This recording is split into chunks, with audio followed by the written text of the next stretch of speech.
ಆಮೇಲೆ ಮುಖ್ಯವಾಗಿ ನಾನು ಇನ್ನೊಂದು ಗಮನಿಸಿದ್ದೇನೆಂದರೆ, ಈ ಆಹಾರ ಬೆಳೆ ಬೆಳೀತಕ್ಕಂಥ ಖುಷ್ಕಿ ಪ್ರದೇಶಗಳಲ್ಲಿ ಬದುಗಳೇ ಇರಲ್ಲ. 2 ತಾಕಿನ ಮಧ್ಯೆ ಬದು ಅಂತ ಹೇಳ್ತೀವಿ.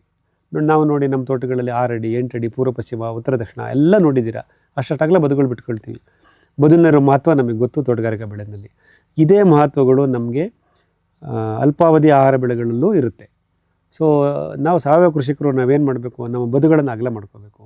ಇವಾಗ ಡ್ರಮ್ ಇಟ್ಕೋಬೇಕು, ಯಾವುದೋ ಒಂದು ಸಸ್ಯ ಕಷಾಯ ಮಾಡ್ಕೋಬೇಕು, ಇನ್ನೊಂದು ಯಾವುದೋ ಒಂದು ಲಿಕ್ವಿಡ್ ಮಾಡ್ಕೋಬೇಕು, ಜಾಗಗಳಿರಬೇಕು.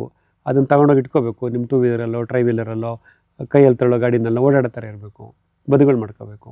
ಆಮೇಲೆ ಬದುಗಳ 2 ಬದಿನಲ್ಲಿ ಗಿಡಗಳನ್ನು ಹಾಕ್ಕೋಬೇಕು. ಯಾವುದು ತಾಯಿ ಬೇರು ಸಸ್ಯಗಳು, ಟ್ಯಾಪ್ ರೂಟ್ ಪ್ಲಾಂಟ್ಸ್ ಅಂತ ಹೇಳ್ತೀವಲ್ಲ, ಅದನ್ನು ಹಾಕ್ಕೋಬೇಕು, ಮಳೆ ನೀರನ್ನು ಹಿಡಿದಿಡೋದಕ್ಕೆ ಅಂತೇಳಿ. ಆಮೇಲೆ ನಮ್ಗೆ ಏನು ಹೇಳ್ಕೊಟ್ಬಿಟ್ಟಿದ್ದಾರೆ ಅಂದರೆ, ಹೊಲದಲ್ಲಿ ಬದುನಲ್ಲಿ ಮರಗಳು ಹಾಕಬಾರ್ದು. ಮರ ಹಾಕಿದ್ರೆ ನೆರಳಾಗುತ್ತೆ, ನೆರಳಲ್ಲಿ ನನಗೆ ಬೆಳೆ ಬರಲ್ಲ. ಉದಾಹರಣೆಗೆ ನಾನು ರಾಗಿ ಬೆಳೀತಾ ಇದ್ದೀನಿ. ನನ್ನಲ್ಲಿ ಒಂದು ಹಲಸಿನ ಮರ ಇದೆ, ಒಂದು ಆಲದ ಮರ ಇದೆ, ಇನ್ನೊಂದು ಯಾವುದೋ ಕಹಿ ಬೇವಿನ ಮರ ಇದೆ. ಅದೆಲ್ಲ ವೈವಿಧ್ಯತೆ ಅಲ್ವಾ, ಡೈವರ್ಸಿಟಿ ಅಲ್ವಾ. ಅದನ್ನು ಯಾಕೆ ಕಡ್ದಾಕ್ತೀರಾ? ಎಲ್ಲ ಮರನೂ ಕಡ್ದಾಕಿ ಬೋಳ ಮಾಡಿಬಿಡ್ತೀರಾ. ಬದುಗಳೇ ಇರಲ್ಲ, ಬದುಗಳಲ್ಲಿ ಮರಗಳಿರಲ್ಲ. ಆಫ್ಟರ್ ಆಲ್ ಒಂದು ಹಲಸಿನ ಮರ ಅಥವಾ ಒಂದು ಆಲದ ಮರ ಅಥವಾ ಕಹಿ ಬೇವಿನ ಮರ ಎಷ್ಟಾಗಲ್ಲ ನೀವು ಜಾಗ ನಿಮ್ಮ ಹೊಲದಲ್ಲಿ ತಗೋಬೋದು. ಒಂದು 3 ಅಡಿ ತಗೋಬೋದು, 5 ಅಡಿ ತಗೋಬೋದಾ? ಎಷ್ಟು ಕೆ ಜಿ ರಾಗಿ ನಿಮ್ಗೆ ಅಲ್ಲಿ ಕಮ್ಮಿ ಆಗ್ಬೋದು? ಒಂದು 20 ಕೆ ಜಿ ಕಮ್ಮಿ ಆಗ್ಬೋದು, 50 ಕೆ ಜಿ ಕಮ್ಮಿ ಆಗ್ಬೋದಾ?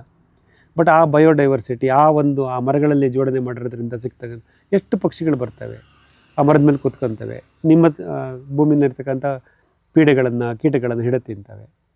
ಆಮೇಲೆ ಎಲೆಗಳನ್ನು ಉದುರಿಸುತ್ತೆ, ಗೊಬ್ಬರ ಮಾಡಿಕೊಡುತ್ತೆ, ನೀರನ್ನು ಇಂಗಿಸುತ್ತೆ. ವೃಕ್ಷಾಧಾರಿತದ ಎಷ್ಟು ತೋಟಗಾರಿಕಾ ಬೆಳೆನಲ್ಲಿ ಮಾತ್ರ ಅರಣ್ಯ ಕೃಷಿ ವೃಕ್ಷಾಧಾರಿತ ಕೃಷಿ ಮಾಡಬೇಕು ಅಂತೇನಿಲ್ಲ. ನಾವು ಈ ಅಲ್ಪಾವಧಿ ಬೆಳೀತಕ್ಕಂಥ ಬೆಳೆಗಳಲ್ಲೂ ನಾವು ಅಗಲವಾದ ಬದುಗಳನ್ನು ಇಟ್ಕೊಂಡು, ನಾವು ವೃಕ್ಷಗಳನ್ನು ಹಾಕ್ಕೊಂಡು ಎಲ್ಲ ಥರದ್ದು ನಮ್ಮ ಉಪಯೋಗಗಳನ್ನು ನಾವೇನು ತೋಟಗಾರಿಕೆಯಲ್ಲಿ ಪಡ್ಕೋತೀವೋ ಅದನ್ನು ಅಲ್ಪಾವಧಿ ಆಹಾರ ಬೆಳೆಗಳಲ್ಲೂ ಬೆಳ್ಕೋಬೋದು. ಸೊ ಈ ರೀತಿ ನಾವು ಮಾಡೋದ್ರಿಂದ ನಮ್ಮ ಮಣ್ಣಿನ ಸಂರಕ್ಷಣೆ, ವಾತಾವರಣದ ಸಂರಕ್ಷಣೆ, ಬೆಳೆಯ ಸಂರಕ್ಷಣೆ, ಬೆಳೆಯ ಧಾನ್ಯಗಳಲ್ಲಿ ಪೋಷಕಾಂಶಗಳು, nutrition value of the seeds ಅಂತೀವಿ, ಅದು ಎಲ್ಲವನ್ನೂ ಹೆಚ್ಚಿಸ್ಕೊಳ್ಳೋಕ್ಕೆ ಸಾಧ್ಯ ಇದೆ.